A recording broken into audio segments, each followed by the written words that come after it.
Marian Rivera at Pokwang ang judge sa dance competition ng GMA7 na Stars on the Floor at makakasama nila bilang judge si J. Joseph Roncesvalles, choreographer ng SB19. Si Alden Richards naman ang magsisilbing host ng show. Ang daming hanash ng fans, may mga gusto silang makasamang judge gaya ni na Rochelle Pangilinan.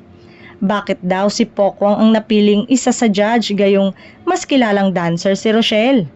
Parang maliraw na hindi siya judge dahil kinuha siyang judge sa dance segment ng It's Showtime. Samantalang sa SOTF ng GMA, hindi siya kinuha at sa halip sina Pokwang at Marian ang kinuha.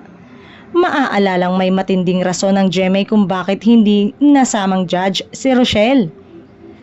Sa katama ang netizen, napapanood na siya sa Lolong Pangil ng Maynila at nagkasunod-sunod ang kanyang show.